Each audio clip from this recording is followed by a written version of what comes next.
capítulo 9. Profanación del templo de Dios.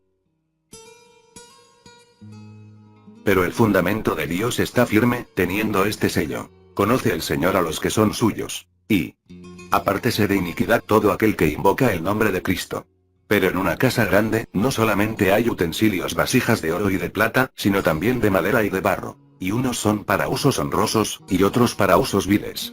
Así que, si alguno se limpia de estas cosas, será instrumento vasija para honra, santificado, útil al Señor, y dispuesto para toda buena obra. 2 Timoteo 2, 19, 21. Una y otra vez a lo largo de todo el Nuevo Testamento, se nos exhorta a que nos purifiquemos, a que limpiemos nuestra vasija, que somos nosotros mismos. Nuestro Señor Jesucristo pagó un precio terrible en la cruz para que nosotros pudiéramos apartarnos de la iniquidad y convertirnos en una vasija para honra. Existen dos esferas en las que es necesaria esa purificación. La primera es en el área de nuestra naturaleza pecaminosa. Tenemos que poner nuestra naturaleza pecaminosa bajo nuestro control y sacar el pecado activo de nuestra vida. La segunda, tenemos que sacar toda profanación del templo de Dios, nosotros mismos. Yo creo que el templo de Dios no solo se profana mediante la participación en el pecado, sino también por la presencia de demonios. Esto nos trae a la candente y debatida cuestión: ¿puede un cristiano tener un demonio morando dentro de él? Creo que la Escritura nos muestra claramente que sí puede. Los demonios no pueden sencillamente saltar dentro de la gente cada vez que quieran.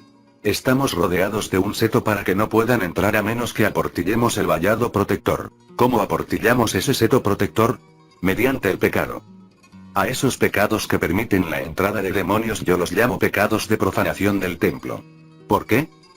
Porque el resultado mal en este asunto de los demonios en los cristianos es este. ¿Puede el templo de Dios, nosotros, ser profanado? Y si es así, ¿cómo define la Escritura el término profanación? Para responder a esto, primero tenemos que acudir al Antiguo Testamento.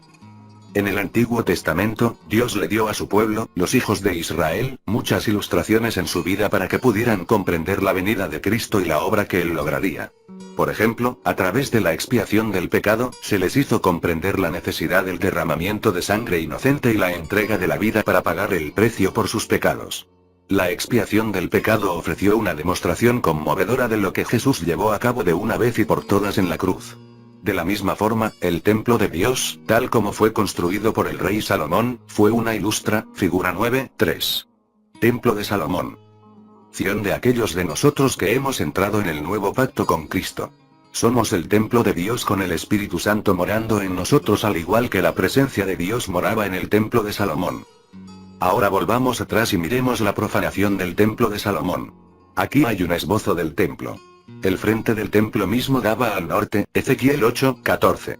Estaba rodeado por un muta que tenía dos portales.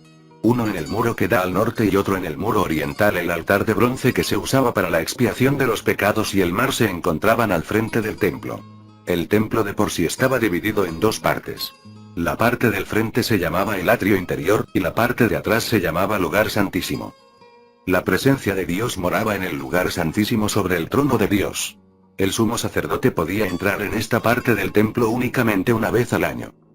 Después de la muerte de Salomón, su hijo Roboam asumió el trono. Pero Roboam rehusó el asesoramiento divino y oprimió al pueblo. Esto causó que se rebelaran y la nación de Israel se dividió en dos partes.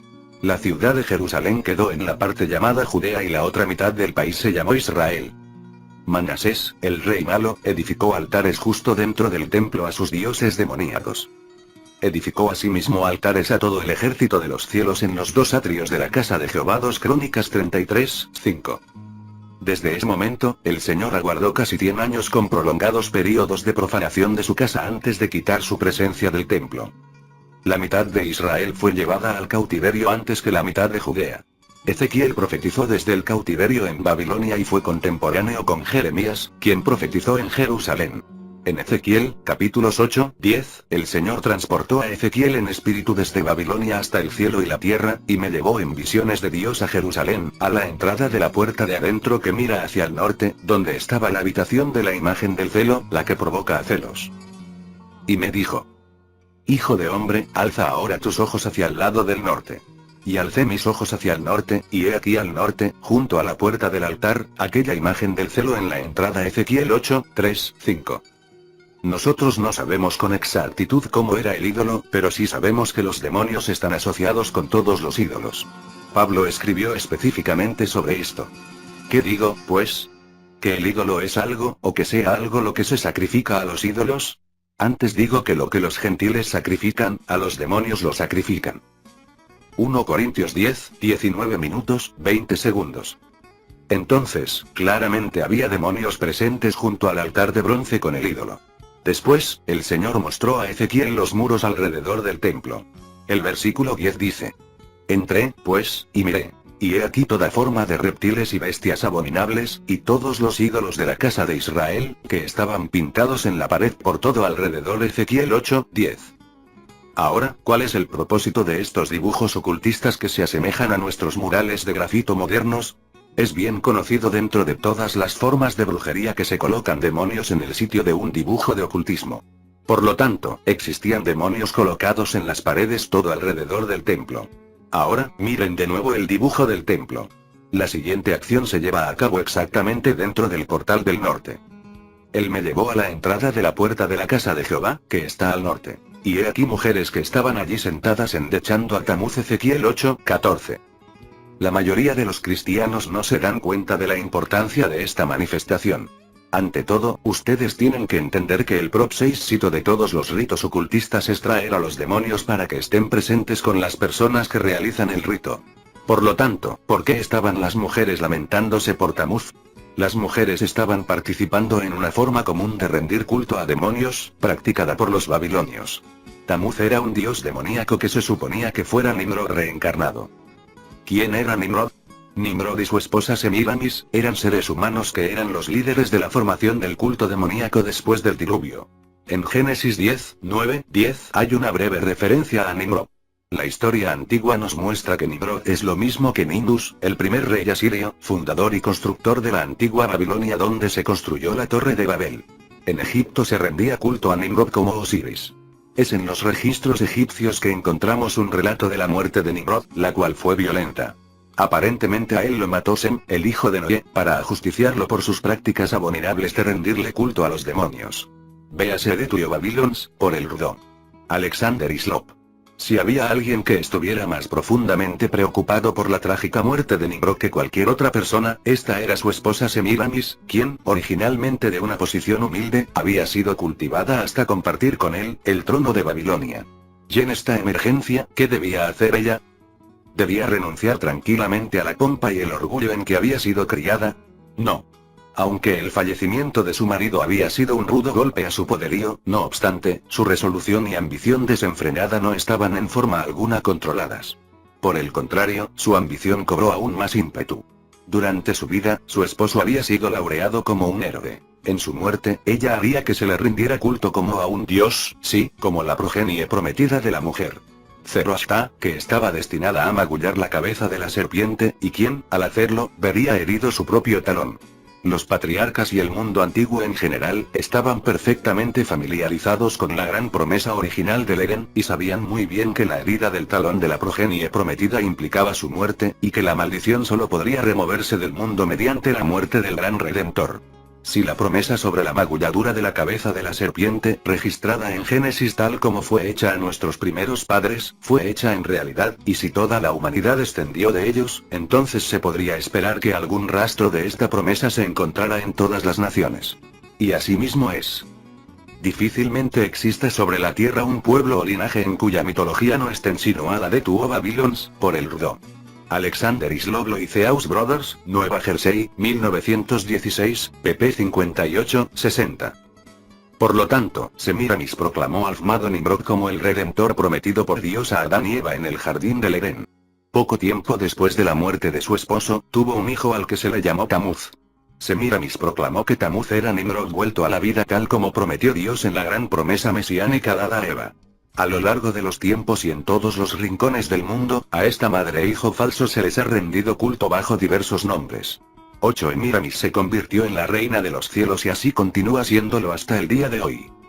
Por eso, endechar a Tamuz era con el propósito de traer a Nimrod de regreso a la tierra, y que el demonio venerado bajo ese nombre, que estuviera presente ante las personas que celebraban la ceremonia. Por lo tanto, vemos claramente que había demonios dentro del portal del norte. Entonces el Señor dijo a Ezequiel que le iba a mostrar la peor abominación de todas. Y me llevó al atrio de adentro de la casa de Jehová. Y he aquí junto a la entrada del templo de Jehová, entre la entrada y el altar, como 25 varones, sus espaldas vueltas al templo de Jehová y sus rostros hacia el oriente, y adoraban al sol, postrándose hacia el oriente. Ezequiel 8:16. Rendir culto al sol hacia el este es una forma de culto demoníaco egipcio, porque es el culto que se rinde a la diosa del sol egipcia, Osiris, quien, como se apuntó anteriormente, era el nombre egipcio para Nimrod. De nuevo, el propósito era traer demonios para que estuvieran presentes con las personas. Por lo tanto, los demonios estaban justamente en el atrio interior del templo. En 2 Crónicas 33:5, citado anteriormente en este capítulo cuando nos referimos a Manasés, también se mostró claramente la presencia de demonios dentro del templo de Dios, y la presencia de Dios no se había ido todavía. Los demonios y la presencia de Dios estaban juntas en el mismo templo. Creo que esto ilustra lo que nos puede suceder a nosotros. No fue hasta después que el Señor había mostrado todas estas abominaciones a Ezequiel, que Ezequiel entonces vio la gloria del Señor elevarse del templo e irse. Pero, por favor recuerden, que anteriormente les mostré cómo esta condición de profanación por parte de los demonios que se hallaban presentes en el templo había continuado alternadamente durante un período de casi 100 años. Finalmente, Dios hizo justicia. Él quitó su presencia del templo y después el templo resultó totalmente destruido. Ahora, veamos el Nuevo Testamento. ¿No sabéis que sois templo de Dios, y que el Espíritu de Dios mora en vosotros? Si alguno destruyere el templo de Dios, Dios le destruirá a él. Porque el templo de Dios, el cual sois vosotros, santo es. 1 Corintios 3, 16 minutos, 17 segundos. Estos dos versículos están claramente dirigidos a los cristianos. Ahora, si no fuera posible profanar el templo de Dios, entonces este versículo no aparecería en las Escrituras. Estos versículos encierran una sobria advertencia. No permitan que su templo sea profanado. Si lo permiten, a la larga serán destruidos. Es interesante ver que en estos versículos se usa la misma palabra griega para profanar y destruir, que significa mutilar, corromper, destruir, llevar a un estado peor, depravar. Creo que el sentido aquí es que la profanación que una persona permita en su templo, en sí misma, resultará en su destrucción. Por ejemplo, si una persona sale y participa en una relación homosexual, no solo recibirá la profanación de demonios, sino que también podrá contagiarse de SIDA. El SIDA destruirá su cuerpo físico, destruyendo así al templo. Un creyente renacido no puede esperar que Dios lo proteja del SIDA si participa en un encuentro homosexual, en mayor medida de la que podría esperar que Dios lo protegiera de recibir demonios. Muchas personas me han preguntado si yo creía que la destrucción mencionada aquí significaba pérdida de la salvación eterna. Yo no tengo todas las respuestas absolutas, pero, en mi opinión personal, no lo creo así. Pienso que el cuerpo físico será destruido, pero que el espíritu y el alma seguirán su camino para estar con el Señor. Sin embargo, el creyente sufrirá la pérdida de las recompensas en el cielo. En los versículos justamente anteriores a la declaración precedente, Pablo contempla este asunto. La obra de cada uno se hará manifiesta, porque el día la declarará, pues por el fuego será revelada, y la obra de cada uno cual sea, el fuego la probará. Si permaneciere la obra de alguno que sobreedificó, recibirá recompensa. Si la obra de alguno se quemare, él sufrirá pérdida, si bien él mismo será salvo, aunque así como por fuego. 1 Corintios 3, 13, 15. Se escuchan muy pocos sermones sobre estos versículos. A las personas no les agrada pensar acerca de sufrir pérdidas en el cielo. Queremos pensar que todos recibiremos la misma recompensa sin importar lo que hagamos aquí abajo en la tierra. Sencillamente, eso no es cierto. Quizás una persona no pierda su salvación, pero si permite que la profanación continúe en su vida, no recibirá las recompensas que por el contrario recibiría si hubiera vivido una vida de completa obediencia al Señor. Uno de los principales argumentos usados contra la tesis de que los cristianos tengan demonios es que comunión tiene las tinieblas con la luz. Ahora veamos esa porción bíblica en su contexto. No os unáis en yugo desigual con los incrédulos.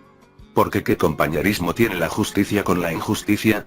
¿Y qué comunión la luz con las tinieblas? ¿Y qué concordia Cristo con Belial? ¿O qué parte el creyente con el incrédulo? ¿Y qué acuerdo hay entre el templo de Dios y los ídolos? Porque vosotros sois el templo del Dios viviente, como Dios dijo, habitaré y andaré entre ellos, y seré su Dios, y ellos serán mi pueblo. Por lo cual, salid de en medio de ellos, y apartaos, dice el Señor, y no toquéis lo inmundo. Y yo os recibiré, y seré para vosotros por padre, y vosotros me seréis hijos e hijas, dice el Señor Todopoderoso. 2 Corintios 6, 14, 18. Este pasaje fue dirigido a los cristianos en Corinto, por tanto, obviamente, algunos de ellos ya estaban enyugados en forma desigual. Pablo les decía que purificaran su vida. Por lo tanto, este pasaje bíblico no se puede usar como un texto de prueba de que los cristianos no puedan tener demonios. Exactamente lo contrario. Pablo continúa escribiendo en el capítulo 7.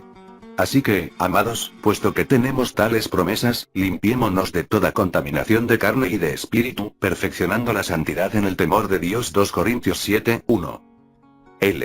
Y, apártese de iniquidad todo aquel que invoca el nombre de Cristo.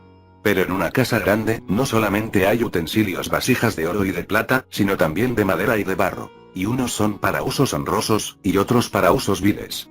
Así que, si alguno se limpia de estas cosas, será instrumento vasija para honra, santificado, útil al Señor, y dispuesto para toda buena obra. 2 Timoteo 2, 19, 21. Tenemos que purificar nuestra vasija y limpiar el templo de Dios, nosotros mismos. Claramente, el Espíritu de Dios y los demonios moraron dentro del mismo templo o al mismo tiempo en el Antiguo Testamento. Claramente, la Escritura nos advierte acerca de la profanación del templo de Dios, nosotros. Una y otra vez, se nos exhorta a que nos limpiemos nosotros mismos. El resto de este libro ha sido escrito para ayudarlos a obedecer la palabra de Dios y que se limpien ustedes mismos. ¿Están dispuestos a tolerar que una condición de profanación exista en ustedes?